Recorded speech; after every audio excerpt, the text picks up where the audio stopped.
വിരലിൻ്റെ കാര്യത്തിലാണേലും യാത്രയുടെ കാര്യത്തിലാണേലും രണ്ടും മുറിഞ്ഞു പോകാതെ തുന്നിച്ചേർത്തത് കിംസ് അൽ ഷിഫയിലെ ഹാൻഡ് ആൻഡ് റിസ്റ്റ് സെൻ്ററാണ്. Hand and wrist centre, KIMS Al Shifa hospital, Perinthalmanna. പ്രവാസികൾ അറിഞ്ഞിരിക്കേണ്ട വലിയൊരു കാര്യമാണ് ഞങ്ങൾ നിങ്ങൾക്ക് മുന്നിൽ വയ്ക്കുന്നത്. പ്രവാസ ജീവിതം എന്ന് പറയുന്നത് തന്നെ നാടും വീടും വിട്ടുള്ള ഒരു ജോലി തേടി പോകലാണ്. ഒരുപാട് പ്രവാസികൾ, നിസ്സഹായരായ പ്രവാസികൾ ജയിലിലാകുന്ന കുറേ സംഭവങ്ങൾ വാർത്തകളിലൂടെയും മറ്റും നമ്മൾ അറിയാറുണ്ട്. പക്ഷെ അവർ ചെന്നുപെടുന്നത് ചതിയിലാണ്. പലരും അല്പലാഭത്തിനു വേണ്ടി ചതിയിൽ കുരുങ്ങുന്നവരുണ്ട്.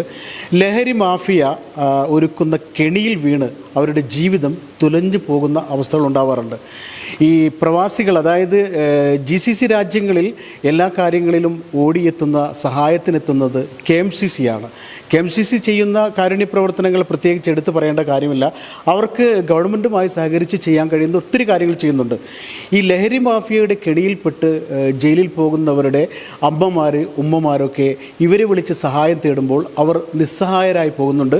പ്രത്യേകിച്ച് പ്രവാസികൾക്ക് ഈ KMCC ഭാരവാഹികൾ തന്നെ വലിയൊരു സന്ദേശം നൽകുന്നുണ്ട്.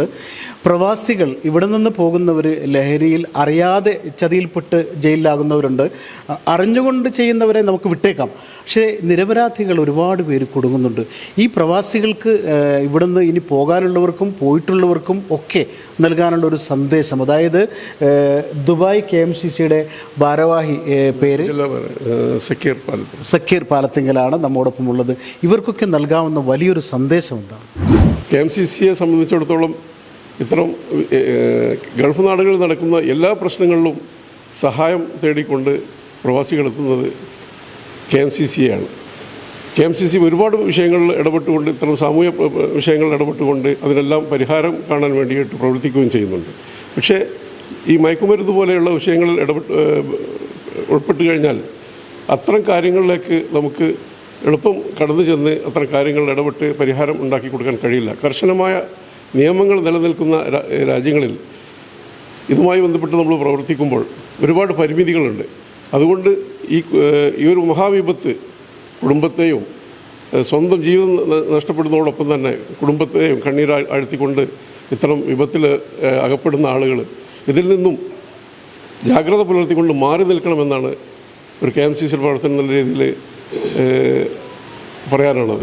2000 കാലഘട്ടത്തിന് ശേഷം ഇപ്പോൾ ഈ അടുത്ത കാലത്തായിട്ട് നമുക്ക് നിരന്തരമായി കണ്ടുകൊണ്ടിരിക്കുന്ന ഒരു സംഗതിയാണ് ഈ മയക്കുമരുന്ന് സംഗതികളിൽപ്പെട്ട് ആളുകൾ കുടുങ്ങുന്നത്. അതൊരു പുതിയ തലമുറയാണ്. ഇവിടെ നാട്ടിൽ ഒരു പരിധിവരെ ഞങ്ങൾ ഇവരെക്കുറിച്ച് പഠിക്കുമ്പോൾ മനസ്സിലാക്കുമ്പോൾ ഞങ്ങൾക്ക് മനസ്സിലാകുന്നത്, നാട്ടിൽ ഇത്തരത്തിലുള്ള ചെറിയ സംഗതികളൊക്കെ ആയിട്ട് ബന്ധപ്പെട്ട് നിൽക്കുമ്പോൾ ഇവരെ നന്നാവാൻ വേണ്ടി വിദേശത്തേക്ക് പറഞ്ഞയക്കും.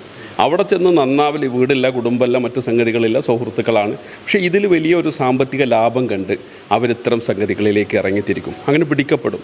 ഈ പിടിക്കപ്പെടുന്നവരെ സംബന്ധിച്ചിടത്തോളം സൗദി അറേബ്യ പോലുള്ള രാജ്യത്ത് 2 വർഷം, 3 വർഷം, 4 വർഷം, അതിൻ്റെ മുകളിൽ പോയി കഴിഞ്ഞാൽ 25 വർഷം വരെ ഈ അടുത്ത ദിവസങ്ങളിൽ ശിക്ഷ വിധിക്കപ്പെട്ട ആളുകളുണ്ട്. എന്നതുപോലെ തന്നെ തലവെട്ടുന്ന കേസുകൾ വരുന്നുണ്ട്. അത്തരം സംഗതികൾക്കൊക്കെ നമ്മൾ മലയാളികൾ മുമ്പ് കാലങ്ങളിൽ അങ്ങനെ എത്തിപ്പെട്ടിരുന്നില്ല. ജീവിതം തേടി നമ്മളവിടെ ചെന്ന് കഠിനാധ്വാനം ചെയ്ത് നമുക്ക് മലയാളികൾക്ക് ഒരു പേരും പ്രസിദ്ധിയൊക്കെ ഉണ്ടായിരുന്നു മുമ്പ്. പക്ഷേ ഇന്ന് മലയാളികളെ നമ്മളെ കണ്ടാൽ ചെക്ക് ചെയ്യില്ല, നമ്മളെ കണ്ടാൽ റൂമുകളിൽ കയറില്ല, പോലീസ് കയറില്ല. എന്ന പോലെ തന്നെ നമ്മൾ പണിസ്ഥലത്തു നിന്നോ ജോലി സ്ഥലത്തു നിന്നൊക്കെ കണ്ടു കഴിഞ്ഞാൽ നമ്മളങ്ങനെ വല്ലാതെ പരിശോധനയ്ക്ക് വിധേയമാക്കാറില്ല. ഇന്ന് എവിടെ മലയാളികളെ കണ്ടാലും പരിശോധിക്കും. ആ ഒരു സ്ഥിതിവിശേഷത്തിലേക്ക് 2000-ന് ശേഷം വന്നിട്ടുള്ള ഒരു മാറ്റം വളരെ വലുതാണ്.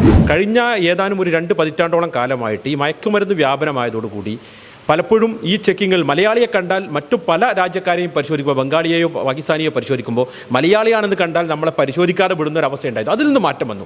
സ്വാഭാവികമായിട്ടും മലയാളികൾ കൂടി ആ പരിധിയിൽ വരുന്ന തരത്തിലേക്ക് നമ്മുടെ ഇടയിൽ നിന്നുള്ള ചില ആളുകളുടെ പ്രവർത്തനങ്ങൾ കാരണമായി എന്നാണ് പറയാനുള്ളത്. പ്രത്യേകിച്ച് ഇപ്പോൾ ഇവിടുന്ന് വരുന്ന മറ്റൊരു കാര്യം കൂടി ഉണ്ട് ശ്രദ്ധിക്കേണ്ടത്.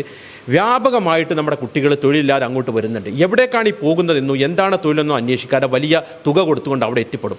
അവിടെ എത്തിപ്പെടുത്താൻ താമസിക്കാൻ സൗകര്യം ഉണ്ടാവില്ല, ജോലി ജോലി ഉണ്ടാവില്ല, അങ്ങനെ ഒരു കമ്പനി ഉണ്ടാവില്ല, ആകെ പ്രയാസപ്പെടും. അവർ KMC സമീപിക്കും. പിന്നെ ഞങ്ങൾക്കുള്ള ഒരു അവസരം എന്ന് പറയുന്നത് ഇവർക്ക് താമസ സൗകര്യം ചെയ്തു കൊടുക്കണം. അത് കഴിഞ്ഞാൽ ടിക്കറ്റ് എടുത്ത് നാട്ടിലേക്ക് അയക്കണം. വീട്ടിൽ നിന്ന് കരഞ്ഞുകൊണ്ട് വിളിക്കും. ഈ മയക്കുമരുന്നിൻ്റെ കേസിൽ തന്നെ വിളിച്ചിട്ട് പറയാം, എൻ്റെ കുട്ടി പാവമാണ്, അല്ലെങ്കിൽ ഇന്ന ആളുടെ കുട്ടി പാവമാണ്, ഇന്ന നാട്ടിലെ ആ കുട്ടി ഇന്ന നാട്ടിൽ വളരെ നല്ല കുട്ടിയായിരുന്നു എന്നൊക്കെയാണ് പറയാം. പക്ഷേ നമ്മളിത് അന്വേഷിച്ച് ചെല്ലുന്ന സമയത്ത് ഏറ്റവും ഭീകരമായിട്ടുള്ള കേസായിരിക്കും ചാർത്തപ്പെട്ടിരിക്കുന്നത്. ചെറിയ കേസായിരിക്കില്ല, ചാക്ക് കണക്കിന് കടത്തിയ കേസിലോ അല്ലെങ്കിൽ മദ്യം തന്നെ കച്ചവടം നടത്തിയിരിക്കണം. മദ്യം കുടിച്ചു എന്നൊക്കെ പറഞ്ഞാൽ നമ്മളോട് ബന്ധപ്പെടുക. നമ്മൾ ചെല്ലുന്ന സമയത്തോ അല്ലെങ്കിൽ നമ്മൾ ബന്ധപ്പെടുന്ന സമയത്ത് അവർ കച്ചവടം നടത്തിയിട്ടുണ്ടാവുക. അങ്ങനെ ഏറ്റവും മോശമായ രീതിയിലേക്ക് മലയാളി സമൂഹം പോലും മാറുന്നുണ്ട് എന്നുള്ളത് പ്രത്യേകിച്ച് നാട്ടിലുള്ള എല്ലാ സംഘടനകളും ഇതിൽ ജാഗ്രത പാലിക്കണം. KMCCയെ സംബന്ധിച്ചിടത്തോളം ഞങ്ങൾ ഈ ഇന്ത്യ മഹാരാജ്യത്തിൻ്റെയും ഞങ്ങൾ താമസിക്കുന്ന ജോലി ചെയ്യുന്ന നാടിൻ്റെയും എല്ലാ നിയമവശങ്ങളും 100% പാലിച്ചുകൊണ്ട് ചെയ്തു കൊടുക്കാൻ പറ്റുന്ന സഹായ സഹകരണങ്ങൾ മാത്രമേ ചെയ്തു കൊടുക്കുള്ളൂ. അതിന് ഞങ്ങളുണ്ടാകും. നിങ്ങൾക്ക് എല്ലാവർക്കും അതിന് പരിധികളും പരിമിതികളും ഇല്ലാതെ എല്ലാവർക്കും ഞങ്ങളുണ്ടാകും. പക്ഷേ അവിടെ നിരോധിക്കപ്പെട്ട വിലക്കപ്പെട്ട കാര്യങ്ങൾക്ക് ഞങ്ങൾക്ക്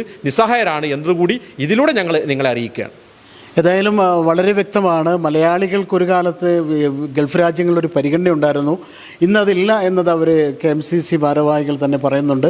അങ്ങനെ ഒരു അവസ്ഥയുണ്ടാക്കിയത് ലഹരി കടത്തുകാർ, ഇങ്ങനെ കള്ളക്കടത്തുകാരുടെ സ്വാധീനത്തിൽ പെടുന്നവരാണ്. അതിൽ നിന്ന് എല്ലാം മാറി നിൽക്കണം. നിങ്ങൾ ജോലി തേടി ജീവിതം തേടി പോകുന്ന ആളുകൾ വളരെ ശ്രദ്ധിക്കേണ്ട ഒരു കാര്യമാണ്. ചതിക്കുഴികൾ ഉണ്ടാകും, കെണിയൊരുക്കി ഒട്ടേറെ പേര് നിങ്ങളുടെ ജീവിതം തകർക്കാനുണ്ടാകും. അതിലൊന്നും പെടാതെ നിങ്ങൾ സുരക്ഷിതരാവുക, കുടുംബത്തിനും നാടിനും കണ്ണീരായി മാറാതിരിക്കുക. ആ ഒരു സന്ദേശം കൂടിയാണ് ഈ KMCC ഭാരവാഹികൾ നിങ്ങൾക്ക് ഓരോരുത്തർക്കും നൽകുന്നത്. ക്യാമറാമാൻ ബിനുവിനൊപ്പം ജബ്ബാർ വേണാട്ട്, നീള 24 ലൈവ്.